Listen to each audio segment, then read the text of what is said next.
Un mot Ou deux mots. 2 mots. Ou 3 mots. Référendum d'initiative citoyenne, il y en a 3, j'ai triché. t'as vu. Voilà, c'est ça. Il y a 3 Rick, mots, là. le Rick. Ouais. Et il y a beaucoup de choses aujourd'hui, t'as vu, ça implique les citoyens que nous sommes, quoi. C'est ça, c'est pas facile. Et c'est bien qu'on soit encore présent dans la rue et sur les ronds-points. Pour ceux qui ont fait ce choix, comme tu le sais, ça montre que les problèmes n'ont pas été résolus et que les gens ne sont pas satisfaits du tout et très inquiets. C'est ça. Et il y a les élections européennes, il y a encore 2 ou 3 trucs. Ouais, puis la position de l'Afrique du Sud là qui dénonce le génocide. le génocide à Gaza, bravo. Et en revanche, il est regrettable que la France en bloc ne l'ait pas fait aussi. Parce que c'était ça la France avant. C'était s'opposer aux injustices et aux guerres au maximum. Quand même pas mal. Même si quelquefois encore, elle est présente là où elle ne devrait pas être présente de manière, on va dire, profondément injuste en fait. Dans l'exploitation des richesses de pays qui ne leur appartient pas. Tout simplement.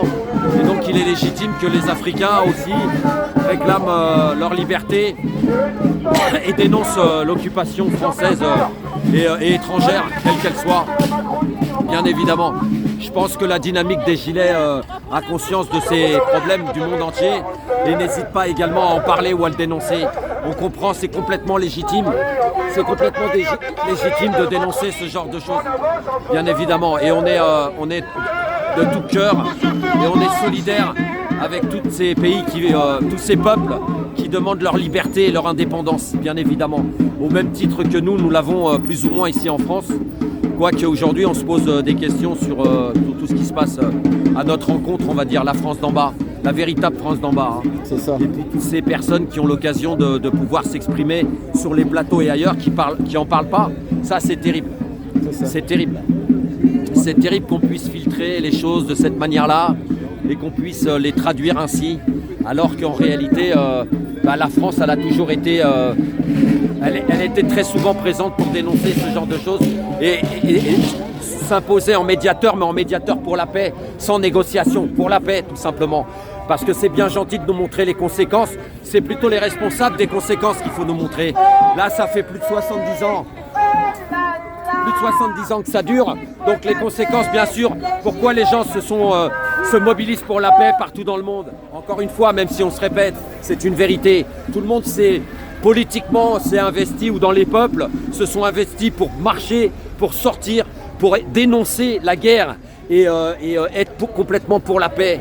D'accord ? Et donc après, ça dure tout le temps, on n'est pas entendu, on n'est pas considéré, parfois on est maltraité quand on défend la paix. Et après, il y a les conséquences. Alors, ils peuvent nous montrer des prisonniers, des assassinés, etc. Ben oui, mais bon, quand on a parlé sans arrêt de paix, ils étaient où ces gens-là, en fait ? En vrai, c'est les responsables qu'il faut dénoncer. Parce que les conséquences, c'est à cause de ceux qui sont responsables de tout ça. C'est ça la vraie responsabilité. Il ne suffit pas de parler de responsabilité sans qu'il y en ait en fait. Comme ils ont coutume de faire ça en politique. J'assume, ils assument que dalle. C'est avec notre fric. Tout ce qu'ils font, c'est avec notre argent. T'imagines, moi, si j'étais en train d'exprimer que j'assume avec l'argent des autres.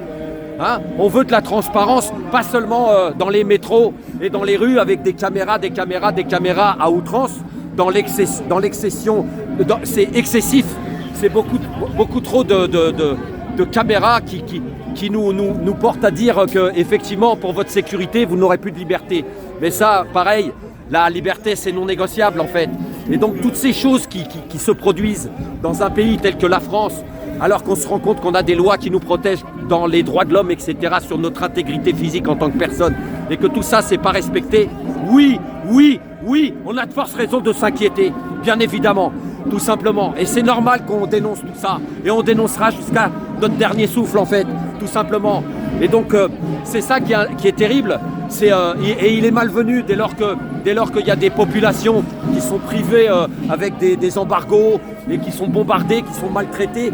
Dans cette période-là bien précise, il est malvenu de manifester en parlant d'antisémitisme ou je sais pas quoi. La sécurité, on doit tous l'avoir en fait. Et quand on est pour la paix, c'est pour ça qu'on sort, pour que chacun puisse vivre avec respect dans le même pays. Et en France, avant, c'était possible. Maintenant, il y a des gens qui prennent des décisions politiques sans en assumer les conséquences, qui accusent toujours les choses qui peuvent se produire dramatiques dans les rues et ailleurs.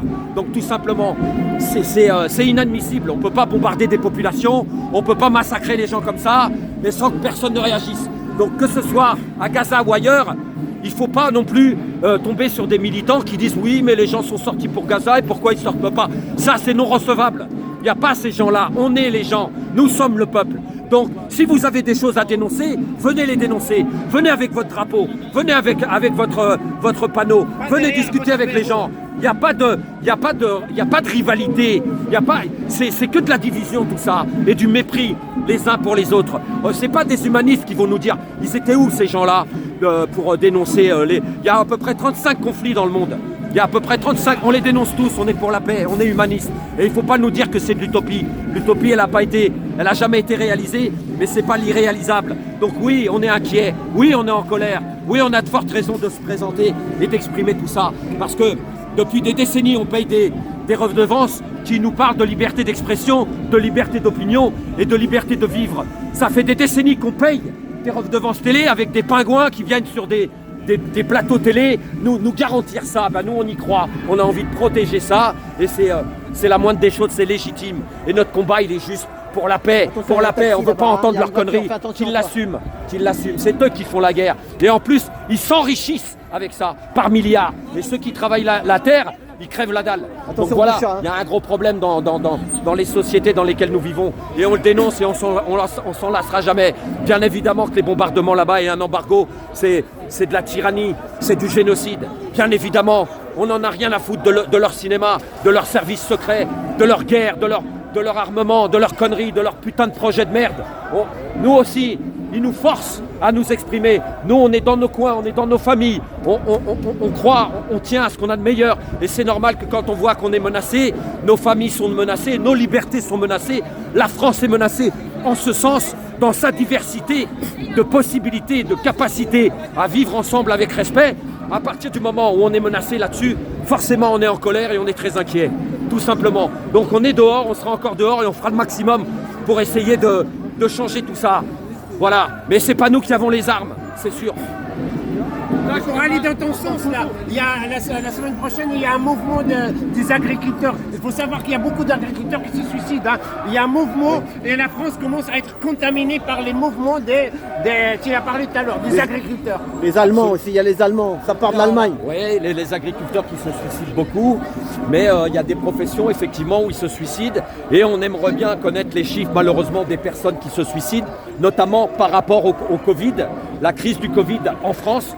Il y a très peu de temps, parce que c'est plus ou moins, j'espère que c'est terminé, mais en attendant ce que nous avons subi pour cette crise sanitaire pour le Covid, il y a eu un certain nombre d'étudiants, de jeunes, de personnes diverses qui se sont suicidés. On aimerait bien avoir les chiffres, effectivement, tout simplement. Et donc les agriculteurs, mais aussi chez les policiers, ils se suicident. Et il faut savoir que les gens qui veulent dénoncer ça et porter ça au grand jour, eh ben, ils sont censurés et virés de la police. Je nommerai, comme vous connaissez, c'est Alexandre Langlois et puis Noam Manoir. J'ai pas trop confiance en Noam Manoir. Hein. Non, mais c'est pas grave. J'ai pas trop confiance en lui. On n'est pas en train de sortir les dossiers. Il y a beaucoup de choses à dire sur les gens, effectivement. Mais en tout cas, en ce qui concerne cette partie-là, de dénoncer les problématiques dans cette profession, et il disait juste.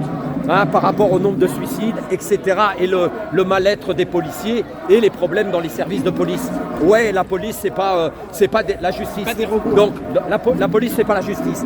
Elle intervient, mais elle doit conduire devant la justice et pas faire justice sur le trottoir et dans la rue, tout simplement. Merci à toi. Merci Patrice. Voilà, toujours un discours. Merci à vous. Un discours de sage, un discours.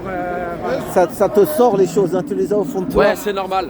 C'est ça, humaniste, c'est ça. Tu sais ce qu'elle dit, la chamane, tu sais ce qu'elle dit ça, tu peux pas te retenir, ça arrive par en bas et ça remonte comme ça. Ouais, c'est ce qu'on a de meilleur en tout cas. La chamane, c'est la paix. Là, ce que tu fais là, tu m'as fait penser à la chamane. Elle dit ça sort d'en bas et ça peut pas s'arrêter. L'épanouissement de l'être ne peut se faire que dans la paix. Donc les personnes, si tu les aimes, c'est ce qu'il faut avoir, la paix. C'est ça. Et si tu aimes les gens, c'est pas compliqué. Si t'aimes, je vais pas faire un bouquin aimer les gens pour les nuls, mais ce que tu as de meilleur dans ton abondance, dans ta prospérité, dans ta paix, là où tu constates que c'est les meilleures choses pour t'épanouir en tant qu'être vivant, eh bien tu le souhaites à autrui. C'est ça. Et c'est ça, aimer les gens. C'est voilà. Ça. Ah, bravo, merci. J'étais voir un film au cinéma hier, Les Voix jaunes. Les Voix jaunes. Et moi, c'est un film dans les cinémas, mais il y a tellement peu de salles, tu sais, c'est un film. C'est une femme qui a fait ça, elle s'appelle Sylvestre. Et elle a filmé les voix de toute la France des Gilets jaunes. Formidable. C'est ça. Formidable. Voilà. Tout ce qui va témoigner de ce mouvement, de ce qui est en ressorti de ce mouvement et ce qui ressort encore, ce qui est né de ce mouvement, c'est toute la solidarité des associations, des collectifs, c'est ça. Et puis des gens qui se sont organisés en solidarité les uns vis-à-vis des autres. Ça. Tout simplement au niveau local. Pour pas se retrouver tout seul, parce que les gens quand ils ont plus d'argent, qu'ils sont dans la merde, c'est un coup à mourir, à se suicider. Montrer l'exemple de ça solidarité. redonne, tu revigores les gens. Bien sûr. Tu peux leur dire, Bien sûr. Voilà. On leur évite le pire, on a parlé de suicide tout à l'heure, mais c'est vrai que si tu es tout seul, et s'il n'y a rien qui est là pour t'écouter, pour t'aider, pour t'encourager, eh bien, c'est malheureusement des choses que les gens parfois envisagent, malheureusement, le suicide. Donc c'est vrai que toutes ces choses, toutes ces dynamiques, toutes ces réactions, toutes ces associations, tous ces groupes, tous ces collectifs, tous ces altruistes, tous ces gens qui se joignent dans les maraudes, qui réchauffent le cœur des gens sans rien, et c'est des vraies personnes, C'est pas ceux qui pleurnichent sur les plateaux télé pour gagner du fric, d'accord ? Ou qui s'attendrissent sur des conneries sur les réseaux, en fait. Bon, il n'y a pas que ça, mais il y a ça. Et c'est regrettable de trouver tout ça.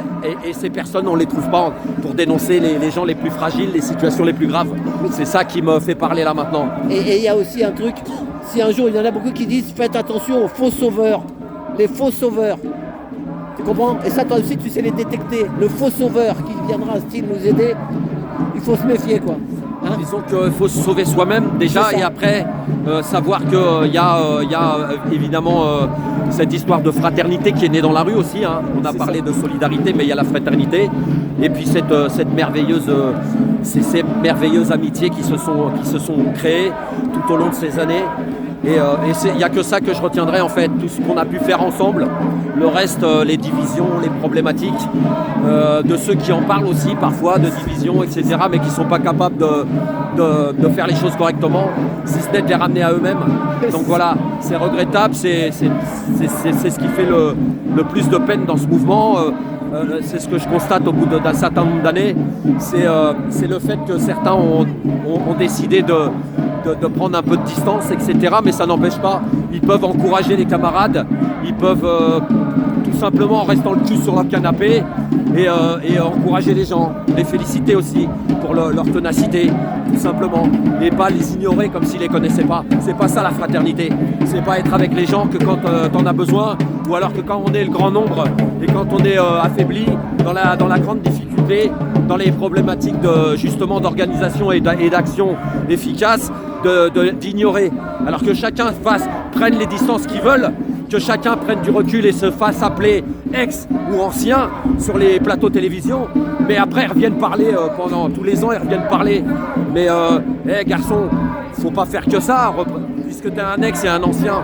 Comment se fait-il que tu ne te soucies pas de ceux qui sont encore là en train de se geler les cacahuètes ou sous la flotte, ou peu importe l'endroit en France, sur les ronds-points et dans les villes. C'est plutôt à eux de s'exprimer, c'est pas à toi. Ou alors toi t'es là, t'es légitime, tout le monde est légitime pour venir s'exprimer, quel que soit le recul et les années où on est parti. Mais en attendant, ça t'empêche pas d'encourager les camarades et de pas les ignorer comme si tu les connaissais pas, tout simplement. Et ça, je m'adresse à toutes les personnes concernées en fait, tous ceux qui vont sur les radios, les télés, qui nous oublient, et qui ont droit de venir, qui ont droit de s'exprimer, qui ont droit de témoigner, mais qui n'ont pas le droit de nous oublier, tout simplement. Merci Patrice. c'est ta gueule.